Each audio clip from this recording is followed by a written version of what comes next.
Salve, salve, ouvinte da Rádio Trianon, você, meu amigo. Muito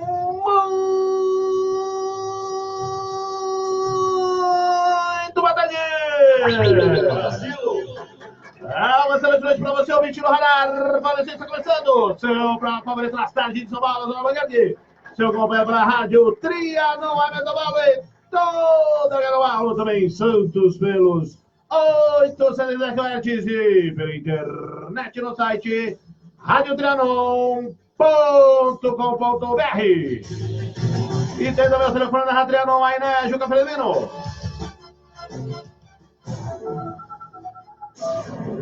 Radar Paulista. Telefone do Trianon. Tudo bom?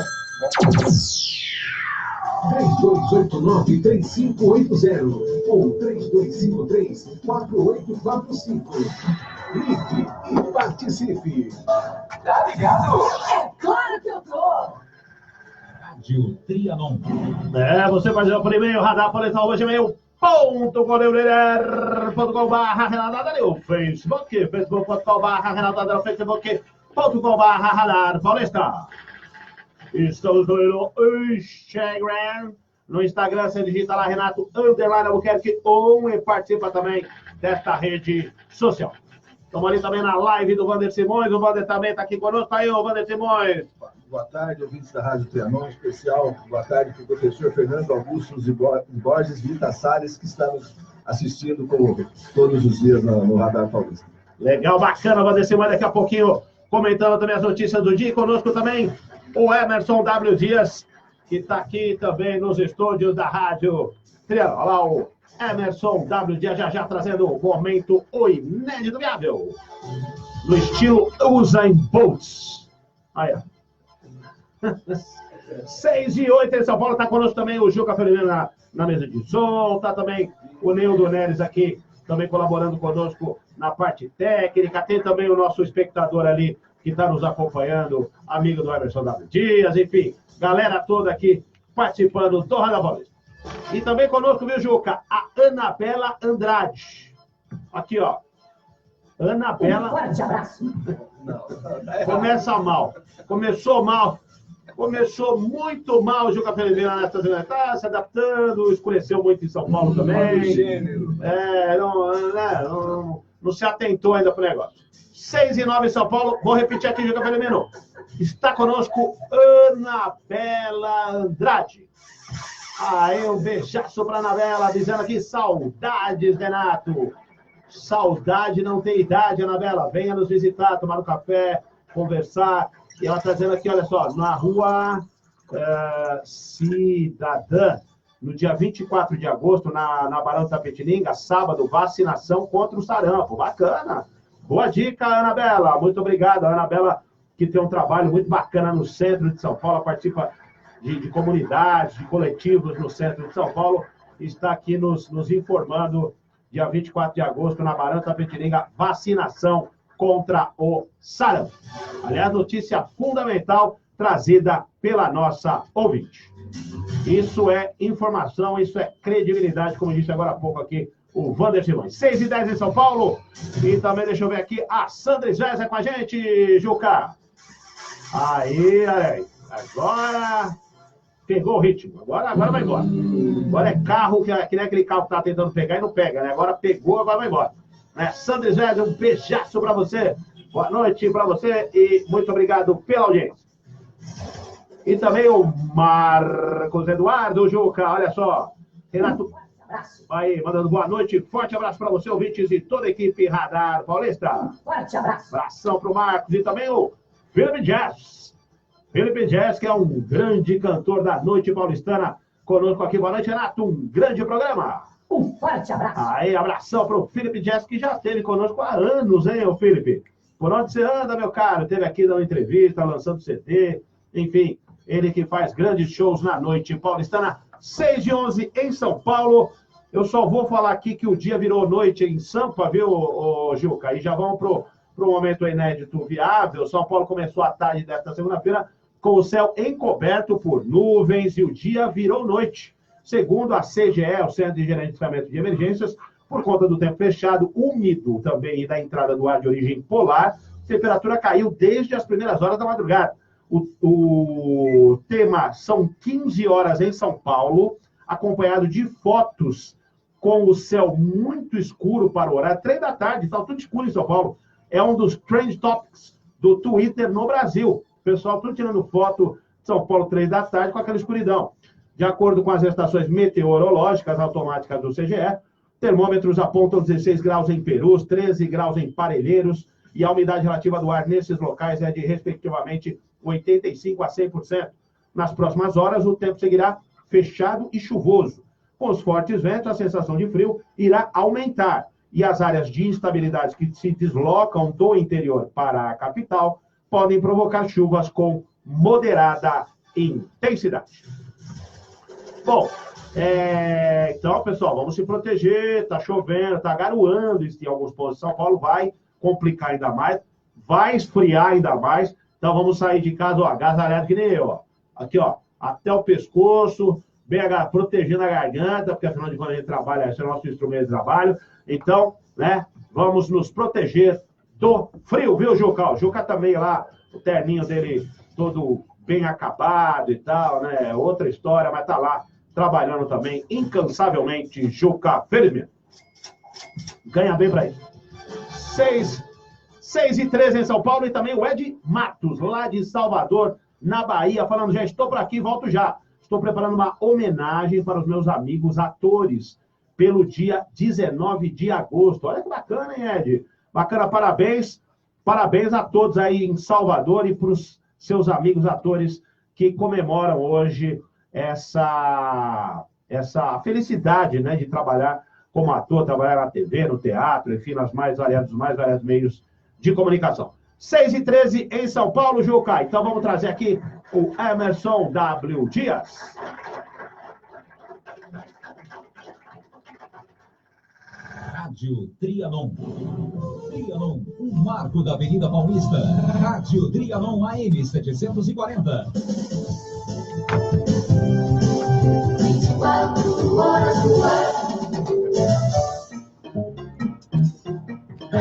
Radar Paulista apresenta Momento O Inédito Viável, com Emerson W. Dias, o provocador filosófico.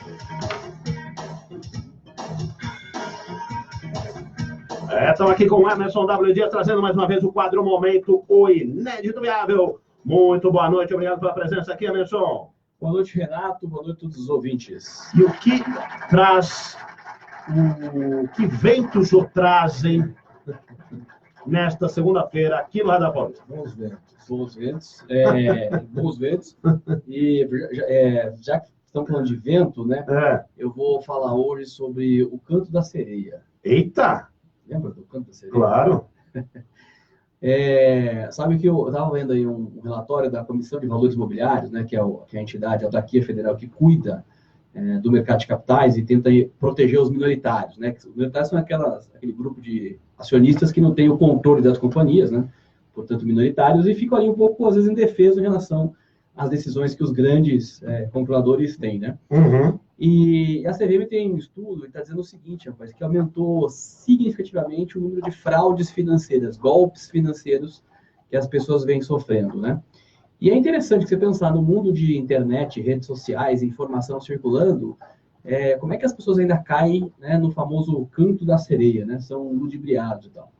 E só para recordar um pouco o que é o canto da sereia, né? O canto da sereia é uma metáfora que está lá na Odisseia de Ulisses, né? O livro, que é o Ulisses, ele participou junto com os gregos da Guerra de Troia, e quando eles vencem a guerra, ele volta, né, para casa, ele junta com os homens dele do mar ali, né, os navegantes e tal, e ele volta para a terra dele, né, navegando pelo Mediterrâneo, e ele vai passar pela Ilha de Capri. A Ilha de Capri era um local que tinha muitas sereias, isso na mitologia. Sim.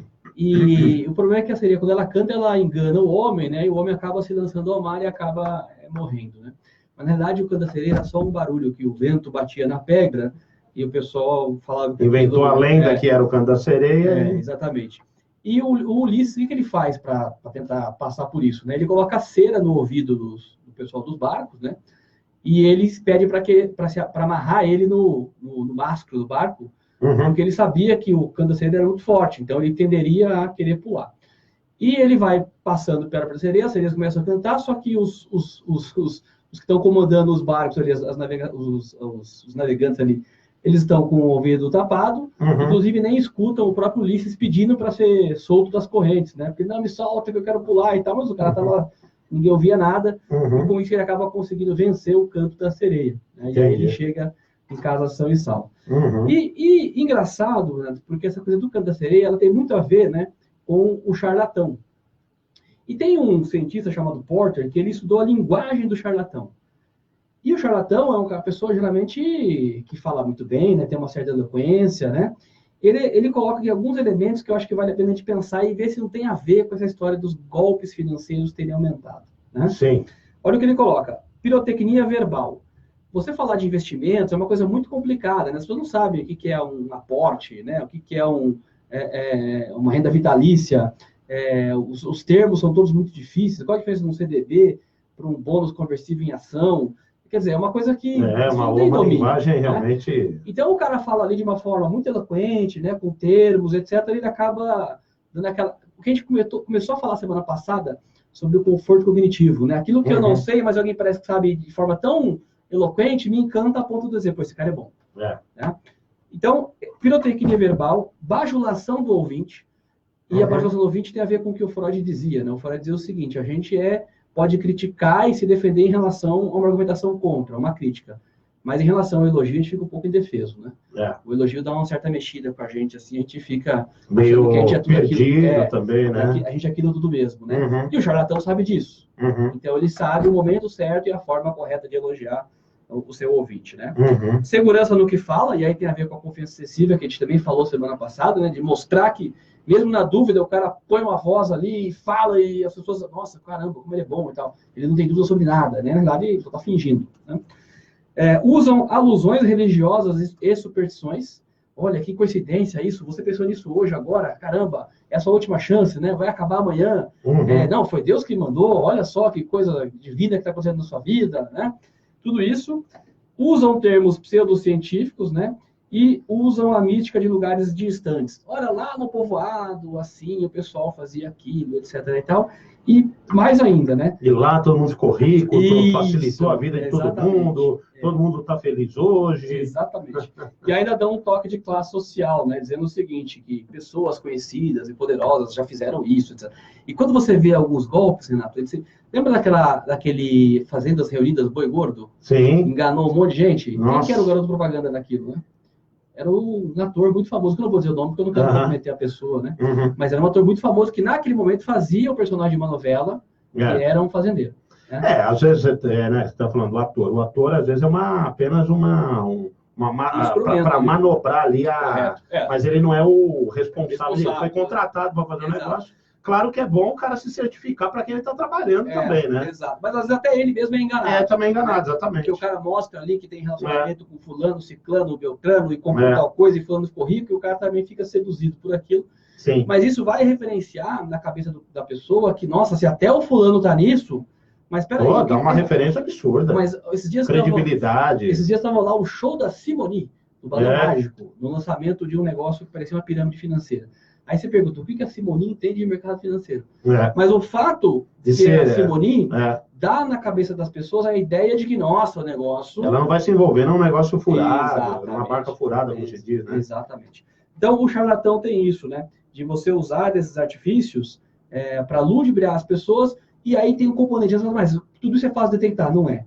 Por quê? Porque todo mundo tem aquele desejo, né, de ganho rápido, ganho fácil, né, satisfação imediata das coisas que eu não quero construir, porque vai demorar muito. Então, se alguém me dá a resposta pronta, facilitou a minha vida, não preciso pensar. Né? Ou seja, essa ansiedade por resultados rápidos e fáceis faz com que você feche os olhos e não veja que você está diante de um charlatão que vai ser enrolado. E isso não tem a ver, muitas vezes, com inteligência, nem com o fato de você ser mais esperto ou menos esperto. Se você, como você disse... Se você não tiver com os ouvidos tapados ali naquele momento, é capaz de você cair sim, cair numa cilada, depois que você cair, você fala, meu Deus, o que eu fiz? E cai e você vê assim, quando você viu o relatório da CVM sobre as fraudes, você tem desde o fulano que ganha salário mínimo e perdeu o salário inteiro num Sim. golpe ao empresário que perdeu milhões. É. Ou seja, não tem a ver com nível social, nível educacional, tem nada a ver com isso. Tem a ver com você se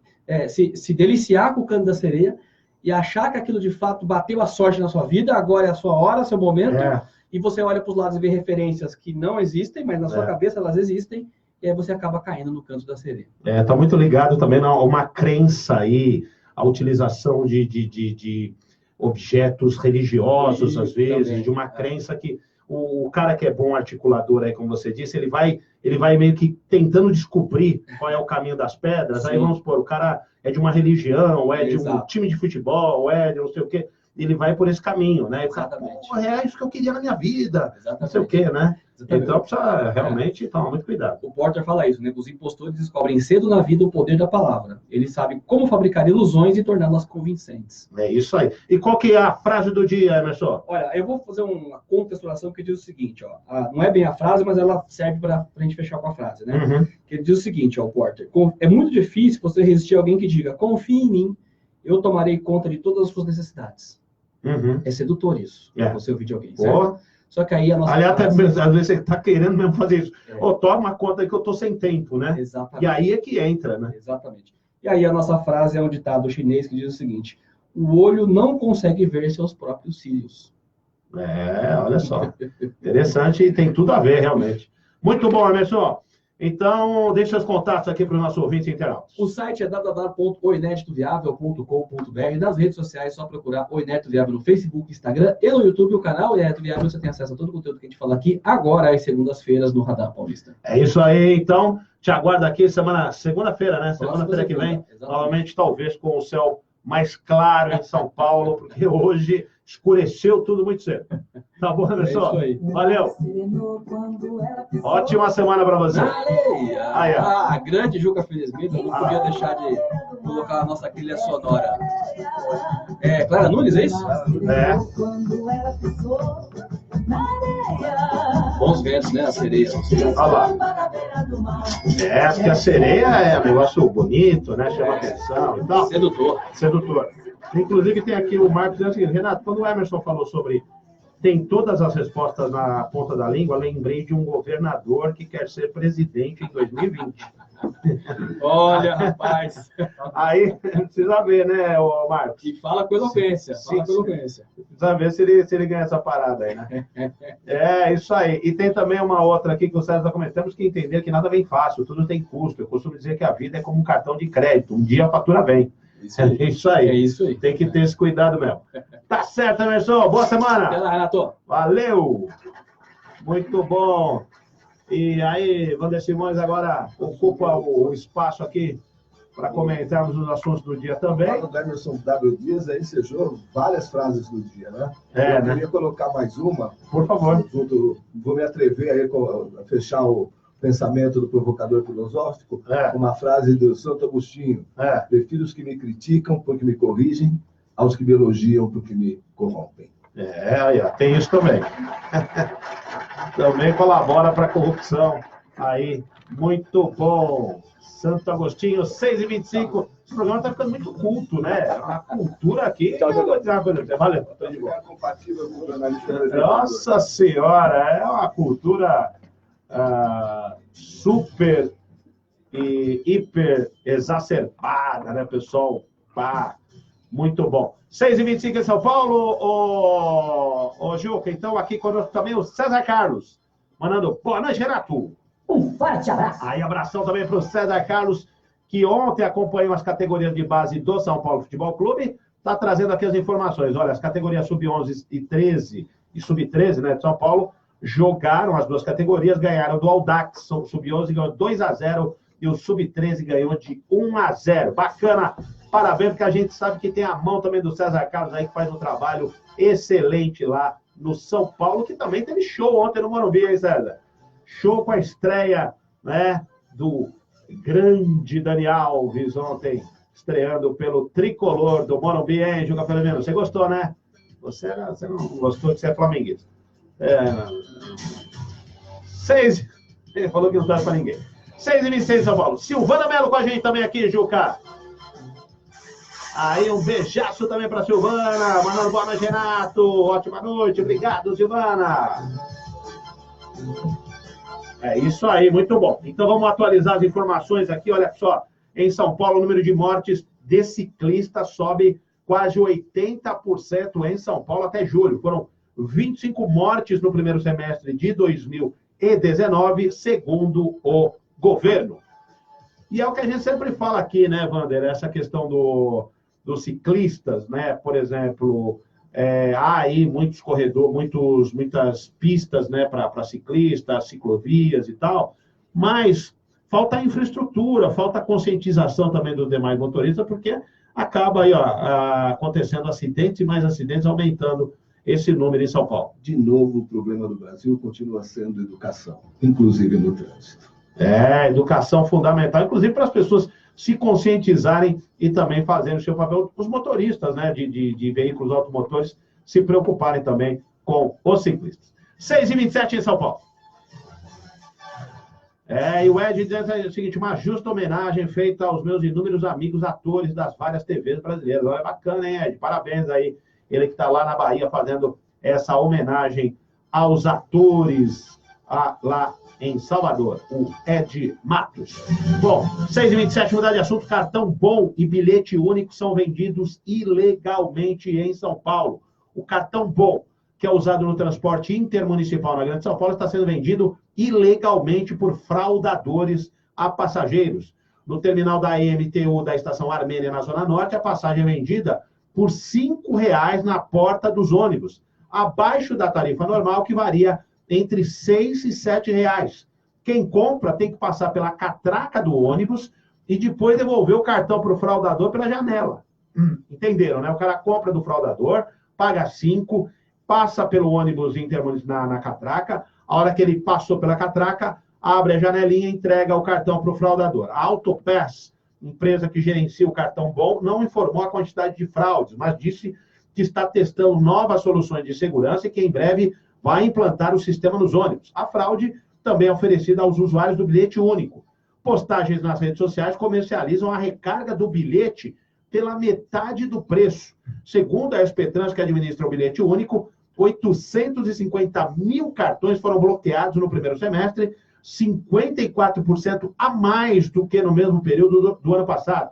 A empresa também disse que investe no combate às fraudes e bloqueia os cartões quando verifica mau uso.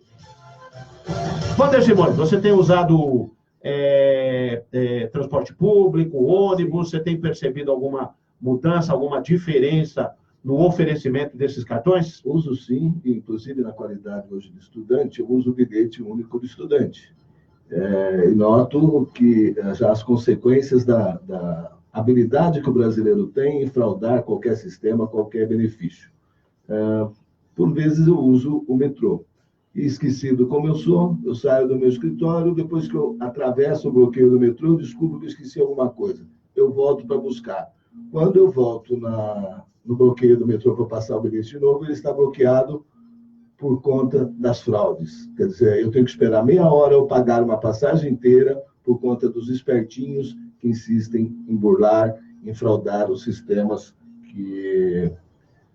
dos benefícios que nós temos. É uma pena, como se paga pelos maus brasileiros. Os bons brasileiros acabam pagando com restrições de toda sorte.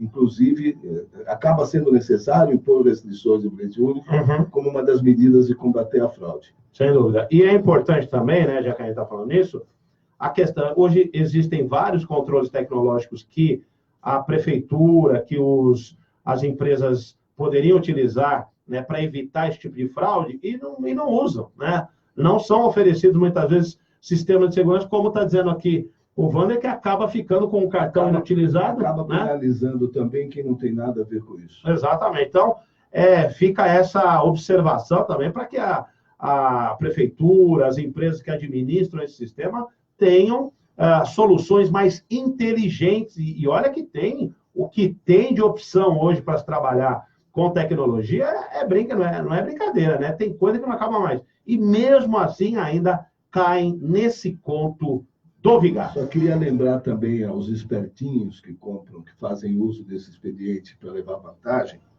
que, segundo o nosso sistema jurídico, quem de qualquer modo concorre para o crime incide nas penas a ele combinadas. Então, ele é fraudador tanto quanto quem está cometendo a fraude, ele também tem parte ali no ilícito. É cúmplice no negócio. Também tem a cumplicidade de estar cometendo o crime. 6h31 em São Paulo. E o Wilson Farias Borges também com a gente aqui, viu, Juca? Mandando aí abração pro Wilson, que está dizendo aqui, eu estou ouvindo lá na Paulista, um forte abraço a todos os ouvintes. Um forte abraço. Aí, e também o doutor Clóvis aí acompanhando aqui, o fiel escudeiro Wander Simões também, né, Wander? Boa tarde, aqui o doutor Clóvis. Estão reclamando aqui na rede social, dizem que o senhor não tem direito a férias, faz muita falta os seus comentários aqui, sempre pertinentes com relação às notícias do dia. Com certeza. Cadê o doutor Clóvis aí, Wander? Vamos ver se ele responde. Ele está com muitas audiências, está trabalhando muito. Só vir aqui tomar um café com a gente, viu, doutor? Já é a segunda. Se bem que hoje está aqui o Wander Simões, aqui fazendo o papel também, né, muito brilhantemente do comentarista aqui das notícias, assim como o doutor Clóvis quando está por aqui. 6h32, o doutor Clóvis diz o seguinte: o sistema ficou vulnerável a partir de mudanças implantadas em 2014. Né? Então, a partir de 2014, houve algumas mudanças e com isso, esse sistema de gerenciamento de cartões, o cartão bom e o bilhete único, o cartão bom utilizado nas viagens intermunicipais, o sistema e o bilhete único aqui em São Paulo, na cidade de São Paulo, segundo o doutor Clóvis, também ficou mais vulnerável com essas mudanças. 6h33. O doutor Cláudio tem conhecimento de causa nesse aspecto também, né? Muito profundo conhecimento sobre o sistema de transporte público da cidade de São Paulo como um todo. Profundo conhecedor. E o César diz o seguinte: isso acontece porque tem gente que compra, prefere fazer errado, achando que está economizando. Como vamos livrar um país da corrupção se os próprios brasileiros fazem esse tipo de coisa? Queremos cobrar dos políticos e fazem esse tipo de bandidagem, né, ô César? Vamos combinar, vamos falar aqui o português, claro, bandidagem.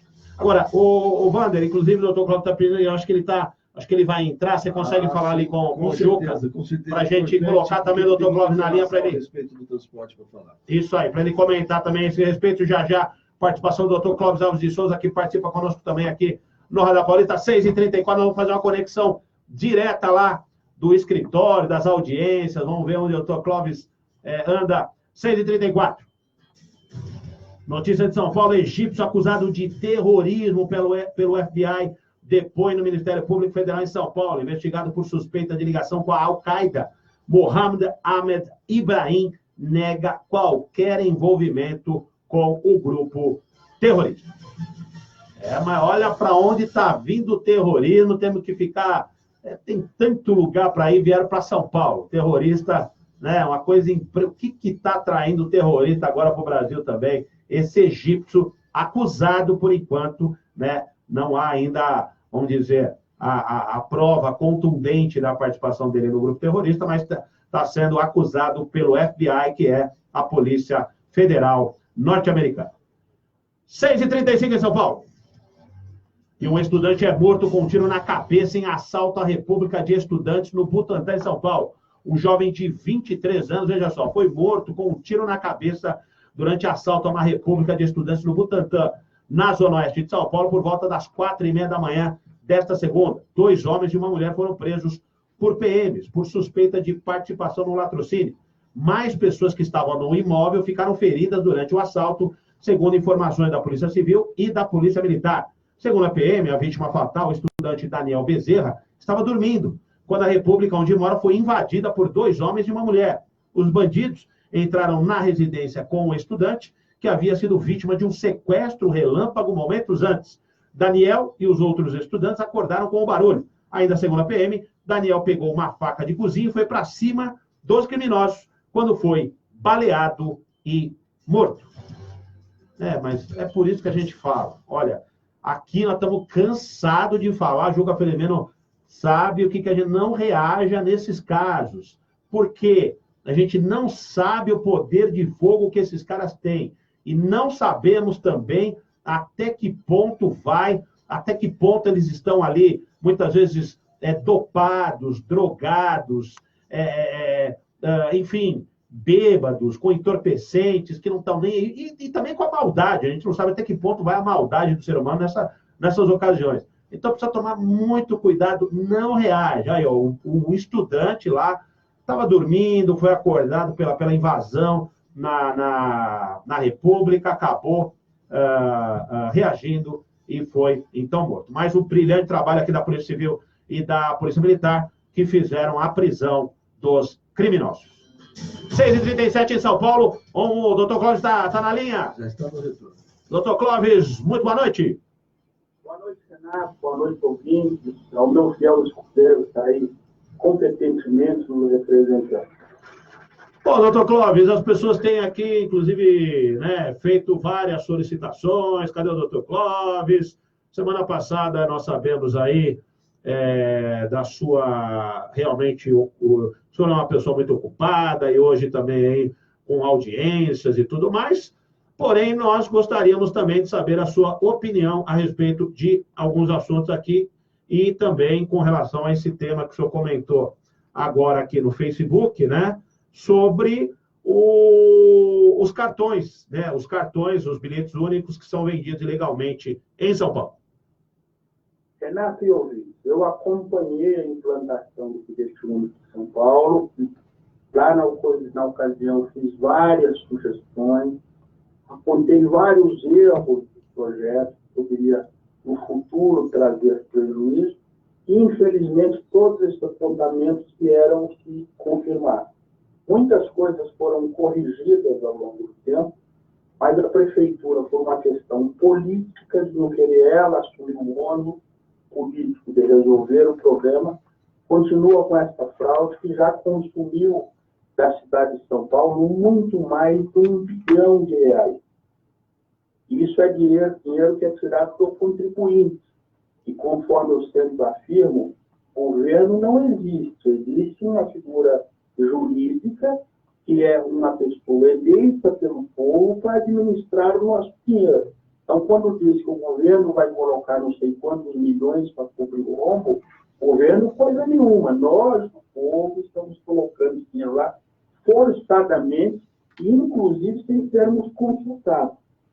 A coisa que escambou em 2014, quando a Prefeitura, a Secretaria do Transporte, tirou uma empresa que era contratada por licitação para vender e fazer o carregamento dos bilhetes e colocou uma outra empresa sem licitação.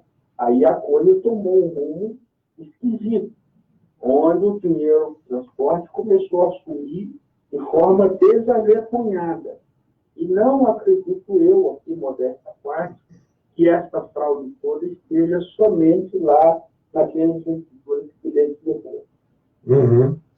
Quer dizer, há muito mais ainda a ser descoberto aí, doutor Clóvis. É muito bem lembrado, porque fica parecendo que a fraude toda é aquele mau cidadão que vende um bilhete carregado lá, sabe como. Existe Mas tem esquema aí. Tem mais coisa embaixo desse tapete. Uhum. Esse tapete aí está sobrecarregado, tem muita coisa embaixo. Não vão investigar, não vão ver. Nós estamos usando todas as medidas para sufocar as investigações no país todo, lamentavelmente. Tá? E quando a coisa bate no curral de quem manda, a coisa vai ficar difícil. Aí tem a questão de filhos de alguém, parente do outro. E isso é muito estranho. Tá? Está havendo um movimento muito estranho no país. E todo ele direcionado a sufocar as investigações que têm corrigido vários malfeitos no nosso país, prendidos criminosos potentes, são aqueles que eu sempre digo, que matam com a caneta, matam milhões em uma canetada só. Quando esses começam a ir para o xilindró, aí vem a reação. A reação típica, se você ver o filme, se você analisar o que aconteceu na Operação Mãos Limpas, na Itália, é o que se repete em relação à Lava Jato aqui. A reação da classe política para sufocar as investigações e transformar em réus promotores, policiais e juízes. É isso que nós estamos assistindo aqui. É a repetição do que houve na Itália. Sem dúvida. Tem muita gente que precisa comentar, ainda tem alguns assuntos aqui, doutor Clóvis, e nós vamos falar, e gostaria que o senhor permanecesse para trazer esse olhar, porque a gente sabe realmente que isso anda acontecendo, mas na medida em que nós trouxermos aqui as demais informações, o senhor fica à vontade para tecer seus comentários. Eu gostaria de só comentar sobre a morte desses estudantes aí na região. Sim. Por favor. Esse é um assunto que eu conheço bem, conheço de várias pessoas, inclusive na República, ali aos arredores da USP. Certo. Aqueles são formados por alunos de distantes lugares, alguns de fora do país, vivem ali da forma que podem para fazer, cumprir o seu dever de estudar e tentar melhorar o nosso país, ajudar a nação a sair desse ostracismo que encontra. Infelizmente, você tem um infeliz desse que invade o local do dormitório dele, ainda assassina um garoto de 20 e poucos anos. É um absurdo isso. Um absurdo. É triste, é lamentável. Não, é uma coisa... Olha, a questão da segurança pública no Brasil, de uma maneira geral, em São Paulo, é uma coisa realmente deprimente, para dizer o mínimo. Né? 6h42 em São Paulo. Vou falar aqui de política internacional. O candidato à presidência da Argentina, Alberto Fernandes, disse em entrevista ao jornal argentino La Nación que não pretende fechar a economia. A resposta veio ao ser questionado sobre as tensões com o governo brasileiro e com o presidente Jair Bolsonaro. O presidente argentino, o candidato, né? Não o presidente, o candidato, diz o seguinte: para mim, o Mercosul é uma questão central e o Brasil é nosso principal parceiro e continuará sendo. Se Bolsonaro pensa que eu vou fechar a economia e que então o Brasil vai sair do Mercosul, que fique tranquilo, porque não penso em fazer isso. É uma discussão burra, afirmou o candidato, doutor Clóvis, que inclusive é considerado favorito agora lá na Argentina, porque ele vem, porque na Argentina há o que eles chamam lá de prévias, né, que colocaram o Alberto Fernandes como grande favorito para o pleito que acontece ainda no segundo semestre deste ano. E o Bolsonaro, na semana passada, quando percebeu que as prévias haviam sido vencidas pelo Alberto Fernandes, que é do grupo da Cristina Kirchner, que já foi presidente da Argentina e tem lá uma série de também processos por corrupção, saiu dizendo, olha, eu não quero fazer acordo com bandido, aquela coisa toda que a gente sabe que o Bolsonaro tem a língua solta. E havia uma preocupação de que o próximo presidente argentino, caso realmente seja o Alberto Fernandes, não faça acordos comerciais com o Brasil em função desses comentários do presidente brasileiro. E aí agora está dizendo o presidente argentino que, olha, não é nada disso, eu vou continuar fazendo acordos com o Brasil. Como é que o senhor vê essa situação? Eu vejo, assim, um estampeiro, às vezes, verbal do nosso presidente, assim, que tenta interferir de uma forma indevida uma eleição de uma outra nação. Na Argentina, o povo argentino tem que interferir. Infelizmente, eles estão voltando ali a família Kirchner, Néstor Kirchner, que deixou sua viúva, a Cristina, também foi presidente, e enfrenta vários processos por corrupção. Mas o temor do presidente brasileiro é que lá se transforme numa nova Venezuela. E há essa possibilidade. O governo da Cristina, quando terminou, estava numa situação deplorável. E ela vindo agora como presidente da República, não tenha dúvida que serão seguidos lá o ditame dela. E uma pessoa com essa quantidade de processos na justiça não seria bem-vindo aqui no cenário internacional para dirigir qualquer país no mundo globalizado que nós vivemos hoje. Mas, repito, é uma questão de soberania do povo argentino. Como aqui nós já elegemos 2 vezes Lula e Dilma, quem estou eu para falar dele? É isso mesmo. Bom, aliás, eu ouvi isso no Argentina em Buenos Aires recentemente. Eu fui tirar um sarro dele e falei, mas vocês estão falando o quê? Elegeram lá 2 vezes Dilma. A pessoa que não sabe nem falar foi para a ONU perguntar como se alguém tem alguma tecnologia para estocar vendo. É o sujo falando do mal lavado, né, doutor? 6h46 em São Paulo. O Juca Filomeno está conosco aqui também, a Sônia de Souza.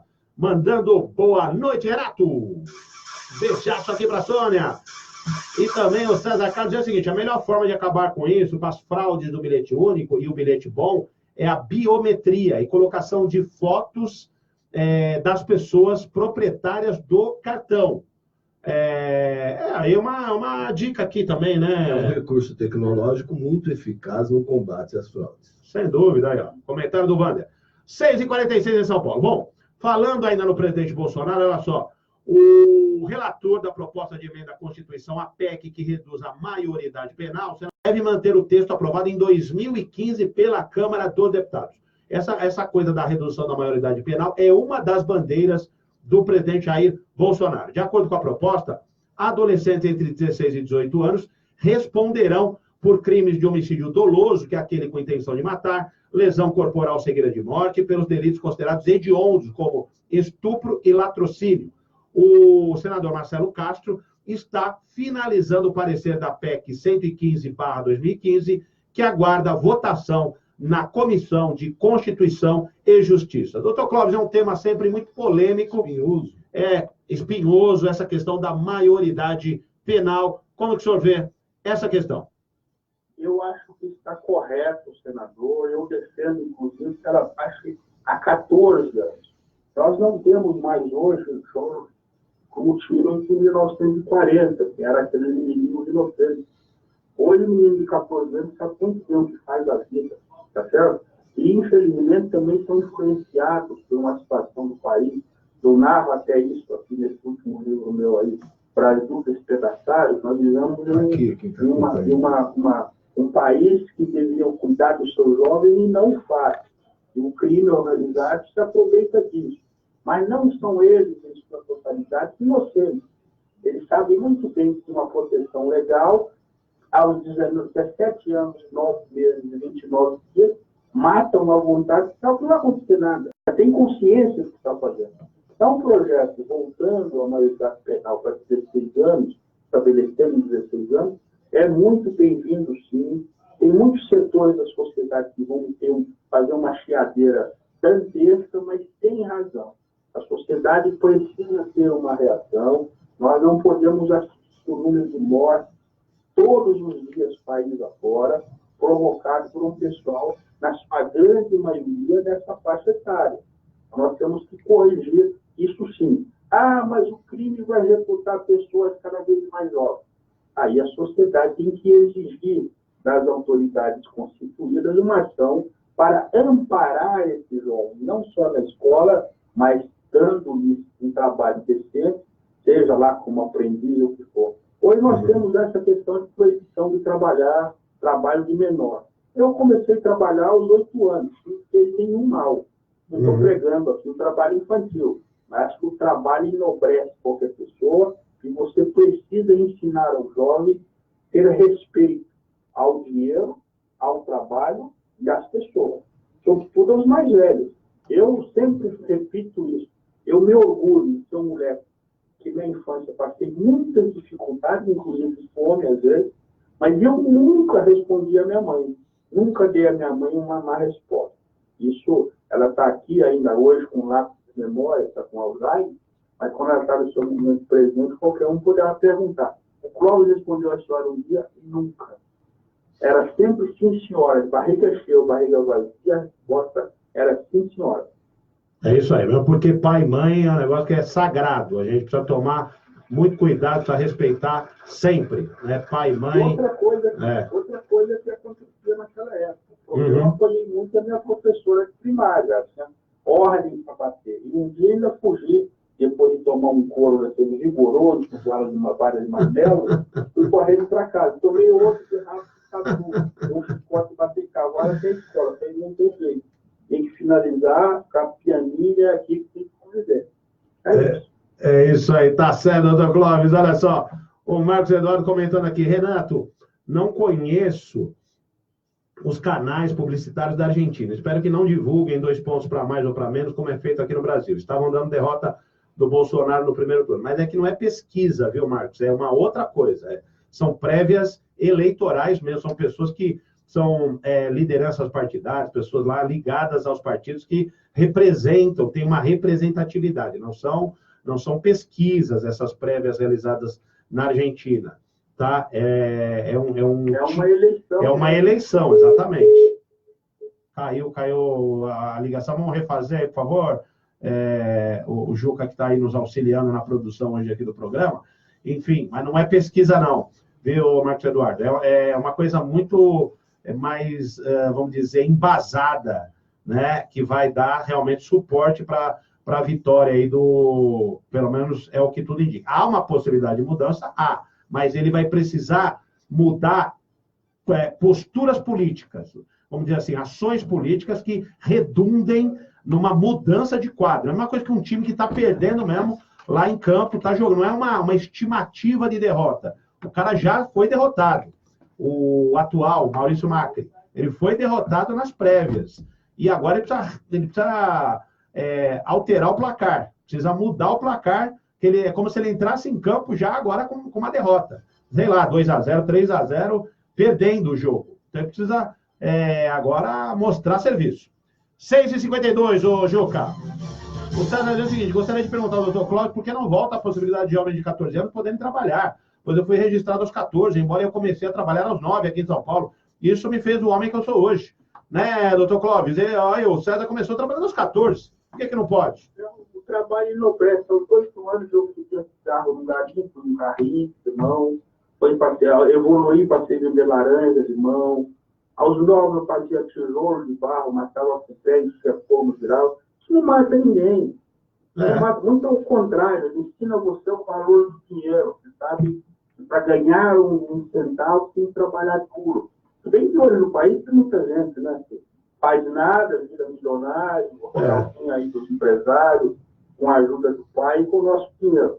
Mas não é disso que nós estamos falando. Nós estamos falando do trabalho honesto. E nós, aqui do povo, sofrido, aquele que levanta 4 horas da manhã e vai chegar em casa às 10 da noite trabalhando para ganhar o pão e alimentar os seus filhos. É desse povo que nós estamos falando.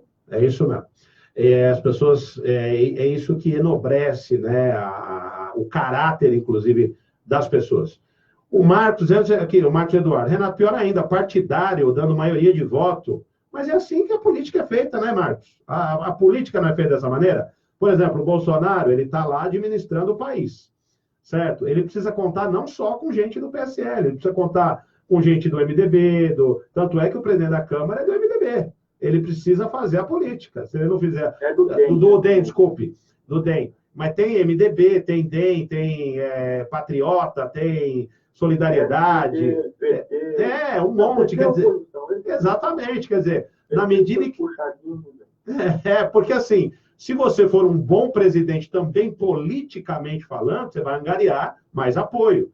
Essa é a questão. E é o que os caras estão fazendo lá. Não é que a Cristina Kirchner é a presidente espetacular, mas é que os caras vão fazendo a política. É como o doutor Cláudio comentou aqui agora há pouco, com relação que há forças ocultas hoje no país, e isso é uma coisa que a gente vê a olho nu, né? Nós ontem, por exemplo, gostaria que eu comentasse, o Wander também, o caso lá do Rei Arthur, que ontem o Fantástico fez uma matéria interessantíssima com o Rei Arthur, que é um dos maiores bandidos do país, está nos Estados Unidos.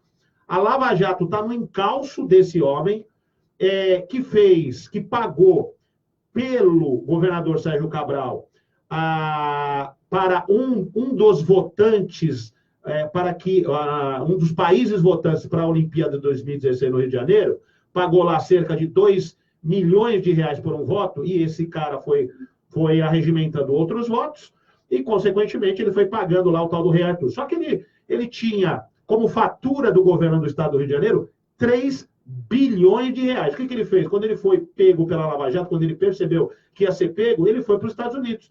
E está faltando esse acordo aí para mandar o cara para cá, né, doutor Clóvis? Então, ele fez tudo isso com aquilo lá, com o seu, com o meu, com o nosso dinheiro, né?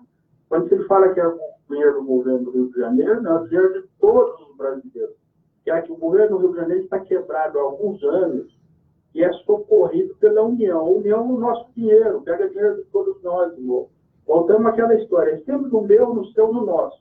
Bolsa que estão metendo na mão. Aquilo lá é um bandido, como vários aqui, que eram os modelos de empresários aí exaltados pelo governo Dilma e Lula e outros vagabundos do Sérgio Cabral, tá certo? Cabral é o cara que mais roubou o país proporcionalmente hoje. E eu posso falar isso porque eu estou analisando isso há um certo tempo, eu escrevi sobre essa raça toda, tá certo? Então, esse é um dos maiores bandidos no país, o Cabral. Já somam quase 240 anos de prisão, já com condenação. E eu calculo, como eu já disse aí antes, volto a repetir, que vai chegar perto dos 380 anos de condenação, o Sérgio Cabral, tá certo? O rei Arthur já vinha fazer companhia a ele lá no Bangu. Inclusive, ao processo de extradição, né, como eu disse que os Estados Unidos deveriam mandar para cá o tal do rei Arthur, assim como hoje o presidente da República, Jair Bolsonaro, decidiu extraditar o sequestrador do publicitário Washington Oliveto, o sequestro que aconteceu em 2001. O sequestrador é o Maurício Hernandes Norambuena. O Hernandes cumpre pena no Brasil e vai ser deportado para o Chile, onde pode responder por outras acusações. Quer dizer, nós estamos virando aqui paraíso de bandido, né? Porque aqui as prisões, muitas vezes, são para esse tipo de crime, é tranquila, né, doutor Clóvis, Wander Simões? Nós fomos aqui paraíso de bandido durante muito tempo, protegidos pelos seus companheiros que estavam no governo. Exatamente. Quer comentar alguma coisa, Wander? Nós vivemos um momento sui generis, né?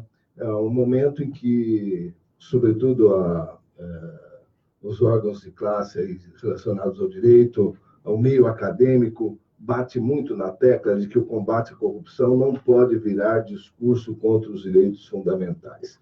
É isso aí. Vejam bem, nós não estamos falando aqui de revogar nenhum direito fundamental de ninguém. A questão é que, em nome dessa defesa dos direitos fundamentais, nós estamos vivendo uma crise moral. O professor Michael Sandel, no seu lendário curso Justice em Harvard, nos ensina a classificar a consciência moral ele classifica em duas partes, né? Ele divide a consciência moral em duas partes. Ele classifica ele faz duas classificações. Ele classifica o raciocínio moral como consequencial e como categórico.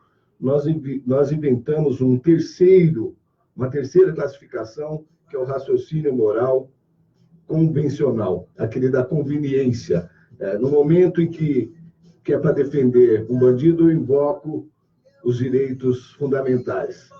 Agora, eu não invoco com essa mesma veemência na hora de prendê-los. É isso aí, tá certo, Wander Simões. Trazendo comentário, olha, na ponta do lápis, hein, doutor Clóvis?